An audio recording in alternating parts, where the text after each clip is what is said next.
okay, Manu, you're going to sit on this thing over here. And these guys are going to move it around. And I'm like, oh, okay. What do I do? I guess in this thing.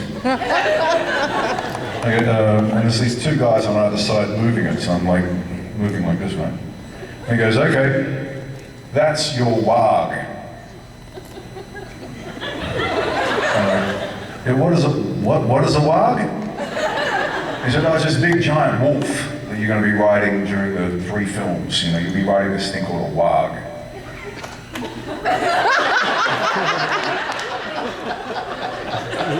This is the beginning of the creative process of doing motion capture. Is that nothing's there. Nothing. You've really got to work on it. As an actor, you're required to do so much in motion capture. You wouldn't believe it. It's kind of like an completely out-of-body experience. Andy Serkis said it's another dimension that's added on to the expectations of an actor, and it is. And Peter goes, okay, so we're going to film the last scene of the movie first. Great. I've worked all the way through this. Here we go. And he goes, okay, there's a big tree in front of you. Who remembers the first film of The Hobbit? Was it, remember the last scene when they're all up the tree? Can you imagine I'm sitting on this thing? And I've never seen the movie, of course, because this hasn't happened yet. Oh.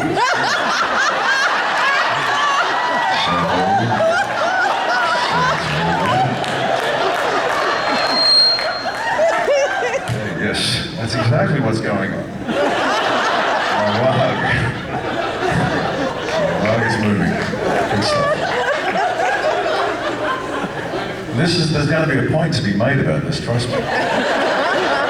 Anyway, so I'm sitting there and Peter's like, okay, so there's a big tree in front of you.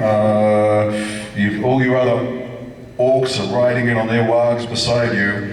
Gandalf has started lighting pine cones and they're throwing them down like onto the ground and all the wargs are going crazy now. The wargs are going crazy. You can move it now. Where's the lighting go when you need it? Anyway, so you're sitting there and there's this idea that you're in this environment and you're on this big wolf and none of it's there. None of it. I mean, where the hell is Gandalf lighting pine cones and throwing them down onto the ground and we're all getting crazy and there's no other orcs around me and the expectation to fill this scene with drama was so far-fetched even for like an experienced actor.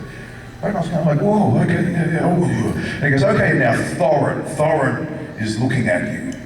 And he's walking down the tree now. He's drawing his blade, and you're going to have a fight.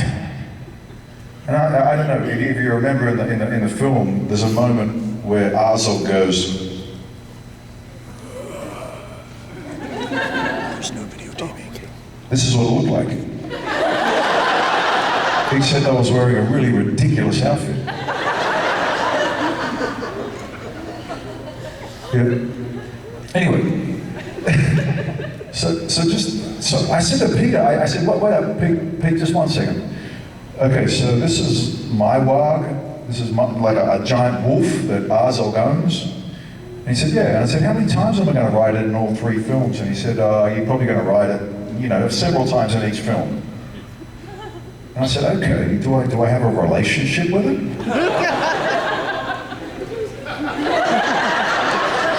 And he was like, what do you mean? And I said, well, is it like the Lone Ranger and Silver? Do I whistle when it comes, or I don't know, like whatever.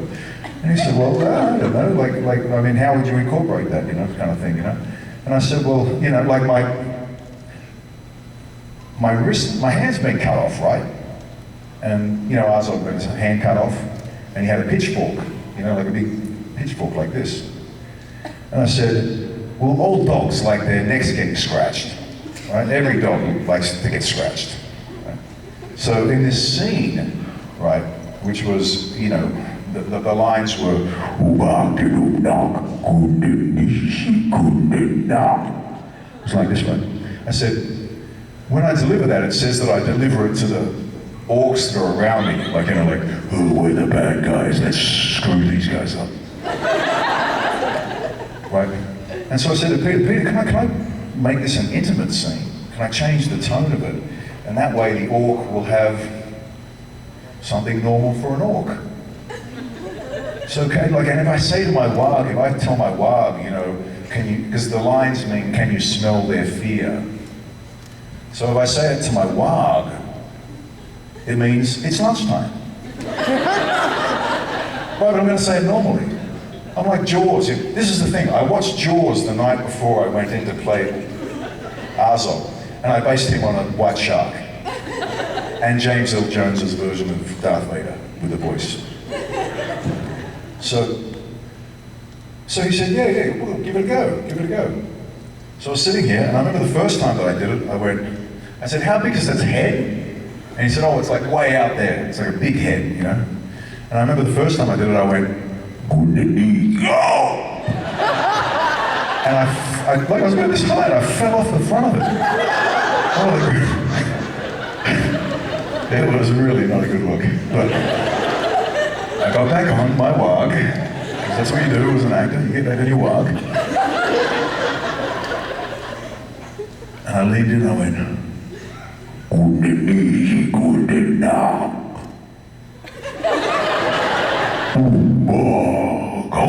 something like this. I looked at the guys then.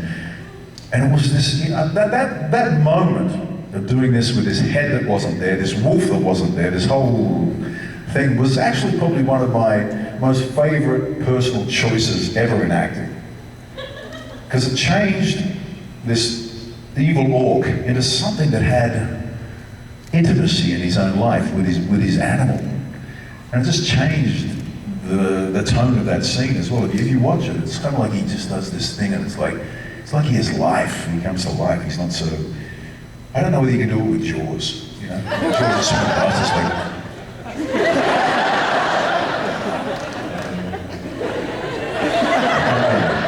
but just for me, for that one moment, it humanized Azog, you know, gave him something tangible in his life, so he wasn't just standing there the whole time going like,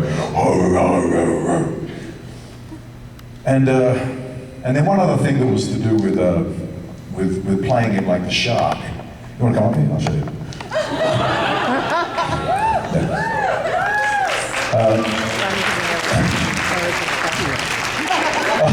I've worn out the lady who has to do the sign language.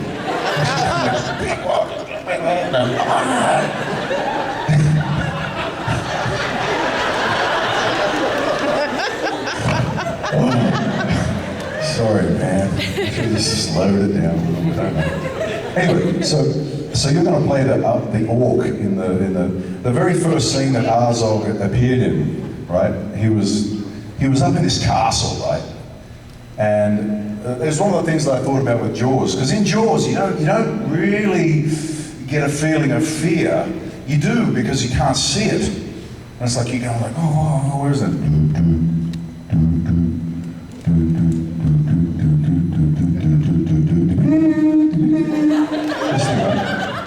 So I always thought about my scenes with Azog, like I'd lurk, and I wanted to hide his face, because I knew the moment that you look into the shark's jaws, that should be the last moment, and that shouldn't happen until the end.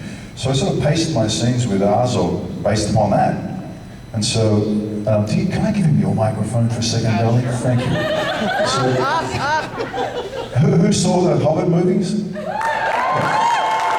So the very first scene with Azog ever, right? We better come over this way. So I can see this one, otherwise we'll get lost.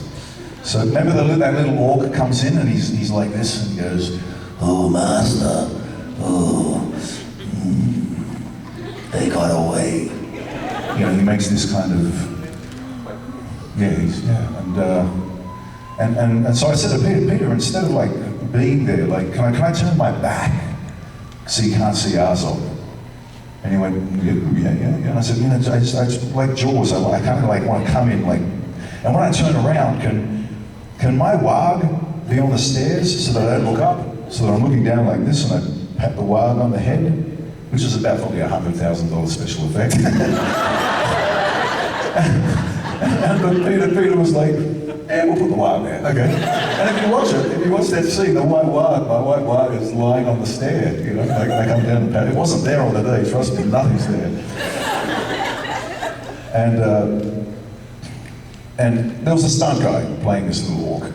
Actually, no, it was actually a stunt guy on his knees. So you got to go on your knees because this guy was really stunt. Okay, sort of face this way.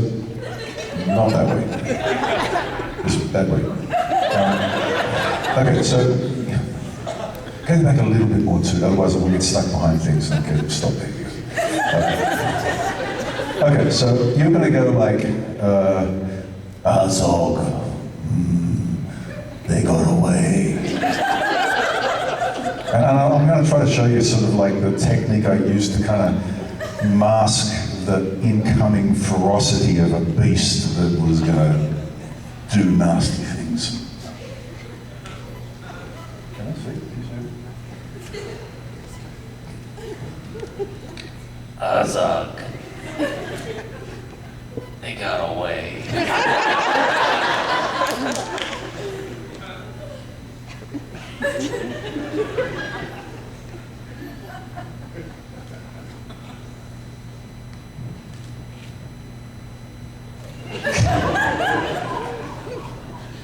Bagushni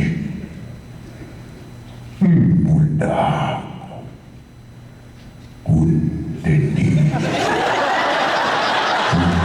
Kundina.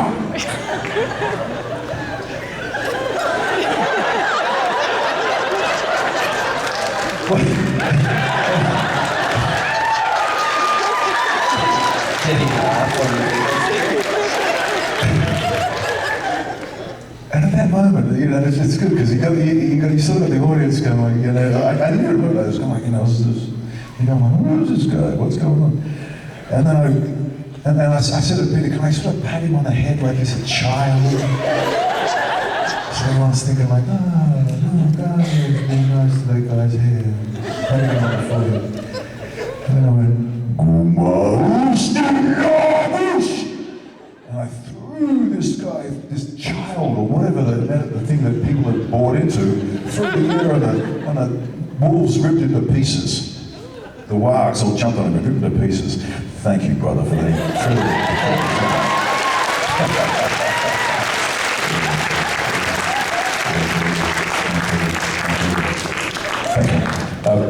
but you know, it was kind of like this. It was choosing the shapes that could go with this character, choosing the character of this character, choosing the tone of this character, choosing how the character would appear and stuff like that. Because you know, you're working in so much foreign stuff because nothing's there, and then you've got to try to build a character on top of it. So that was the most challenging thing about Azog. But in the end, you know, with all the mastery of those digital Weta guys and the digital stuff that they did, you know, it was a super character, the result. Like, I'm going to go faster now.